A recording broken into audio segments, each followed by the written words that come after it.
2019 ലോക്സഭാ തെരഞ്ഞെടുപ്പിൽ തിരുവനന്തപുരം ലോക്സഭാ മണ്ഡലത്തെക്കുറിച്ച് തമ്മിൽ തല്ല് രൂക്ഷമാകുന്നു. സിപിഎമ്മും സിപിഐയും തമ്മിൽ. സിപിഐക്ക് മത്സരിക്കാൻ സ്ഥാനാർത്ഥിയില്ല. ഏതെങ്കിലും പ്രധാനമല്ലാത്ത സ്ഥാനാർത്ഥികളെ മത്സരിക്കുകയാണെങ്കിൽ സിപിഐ നിർദ്ദേശിക്കുകയാണെങ്കിൽ അത് അംഗീകരിക്കാൻ തയ്യാറല്ല എന്ന രീതിയിലാണ് സിപിഎം നിലപാട് ഇപ്പോൾ മുന്നോട്ട് പോകുന്നത്. സിപിഐക്ക് ശക്തനായ ഒരു സ്ഥാനാർത്ഥി ഇല്ല എങ്കിൽ തിരുവനന്തപുരം ലോക്സഭാ മണ്ഡലം സിപിഎം പിടിച്ചെടുക്കും സിപിഐയുടെ കയ്യിൽ നിന്നും. അത് മുൻകൂട്ടി കണ്ടിട്ടാണ് സിപിഐ മുന്നോട്ട് പോകുന്നത്. സിപിഐ പല പ്രമുഖ നേതാക്കളുമായി ബന്ധപ്പെടുന്നെങ്കിലും തിരുവനന്തപുരത്ത് മത്സരിക്കാൻ അവർക്ക് തയ്യാറല്ല എന്നുള്ള രീതിയിലാണ് മുതിർന്ന നേതാക്കൾ ഇപ്പോൾ പ്രതികരിക്കുന്നത്. അങ്ങനെയാണെങ്കിൽ താരതമ്യേന ജൂനിയർ ആയിട്ടുള്ള സിപിഐ നേതാക്കളെ, യുവജന വിഭാഗം നേതാക്കളെ പരിഗണിക്കേണ്ടി വരും. തിരുവനന്തപുരം ലോക്സഭാ മണ്ഡലം എല്ലാ സ്ഥാനാർത്ഥികളെ സംബന്ധിച്ചും, എല്ലാ പാർട്ടികളെ സംബന്ധിച്ചും, എല്ലാ മുന്നണികളെ സംബന്ധിച്ചും പ്രസ്റ്റീജിയസ് മണ്ഡലമാണ്. അഭിമാന പോരാട്ടം നടക്കുന്ന മണ്ഡലമാണ്. UDF സ്ഥാനാർത്ഥിയെ പ്രഖ്യാപിച്ചു കഴിഞ്ഞു. അവിടെ ശശി തരൂറാണ് UDF സ്ഥാനാർത്ഥി. കോൺഗ്രസിന്റെ ശശി തരൂർ ഈ മണ്ഡലത്തിൽ മത്സരിക്കും എന്ന് ഉറപ്പായി കഴിഞ്ഞു. BJP വളരെ പ്രാധാന്യത്തോടുകൂടി നോക്കുന്ന മണ്ഡലമാണിത്. BJPക്ക് ഏറ്റവും നിർണായക ശക്തിയുള്ള മണ്ഡലമാണ് തിരുവനന്തപുരം ലോക്സഭാ മണ്ഡലം.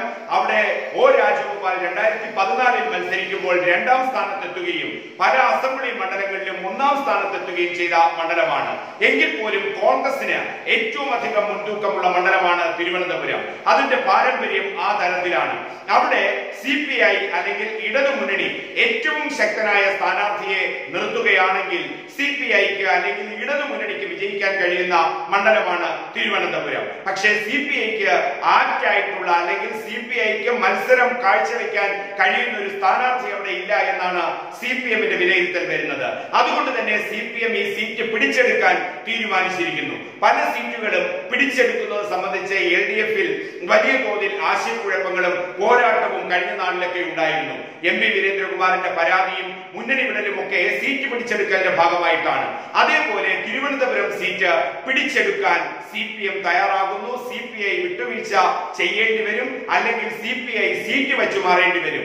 CPM ഇതിന് കാരണമായി പറയുന്നത് കൊല്ലം നഷ്ടപ്പെടും ഇടതുമുന്നണിക്ക്. അപ്പോൾ തിരുവനന്തപുരത്ത് ഏറ്റവും ശക്തമായ മത്സരം ഉണ്ടാക്കിയാൽ മാത്രമേ കൊല്ലം നഷ്ടപ്പെടുമെന്ന് ഉറപ്പായിരിക്കെ തിരുവനന്തപുരം പിടിച്ചെടുക്കേണ്ടതുണ്ട്.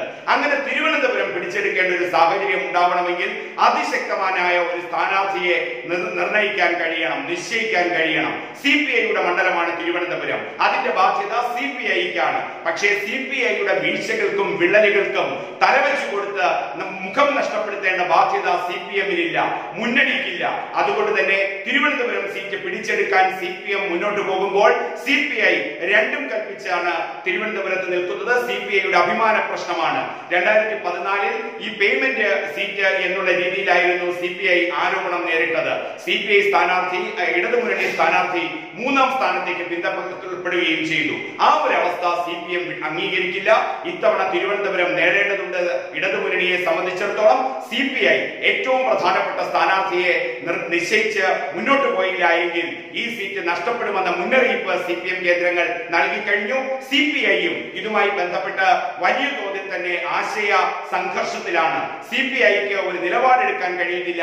CPIയിൽ തന്നെ 2 വിഭാഗം ഇതുമായി ബന്ധപ്പെട്ട് രൂപപ്പെട്ടിരിക്കുന്നു. CPMനെ അനുകൂലിക്കുന്ന വിഭാഗവും അതോടൊപ്പം തന്നെ CPIയുടെ തനത് സ്വത്വം നിലനിർത്തണമെന്ന് ആഗ്രഹിക്കുന്ന വിഭാഗവും. നല്ലൊരു സ്ഥാനാർത്ഥിയെ നിർദ്ദേശിക്കാൻ കഴിഞ്ഞില്ല എങ്കിൽ CPMന് സീറ്റ് വിട്ടുകൊടുക്കുന്നത് CPMനെ പിന്തുണയ്ക്കുന്ന CPI നേതാക്കൾ ആ രീതിയിലാണ് നിലപാടെടുക്കുന്നത്. അവർ പറയുന്നത് സീറ്റ് വച്ചുമാറാം എന്നുള്ളതാണ്.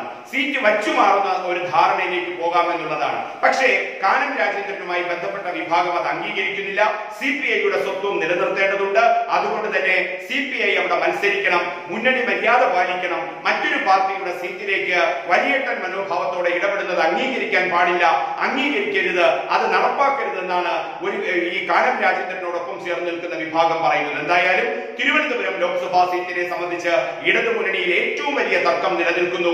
CPMും CPIയും തമ്മിൽ തല്ലുന്നു. ഈ കാര്യങ്ങൾ സ്ഥാനാർത്ഥി നിർണയം അടക്കം ഏതു തരത്തിലേക്ക് വരും എന്ന ആശയക്കുഴപ്പം ആ മുന്നണിക്കുള്ളിൽ തിരുവനന്തപുരം സംബന്ധിച്ച് അണികൾക്കിടയിലും നിലനിൽക്കുന്നു. ഇത് ശക്തമായ ചേരിപ്പോരിന് കാരണമായിരിക്കുന്നുവെന്നാണ് പ്രാഥമികമായ റിപ്പോർട്ടുകൾ പുറത്തുവരുന്നത്.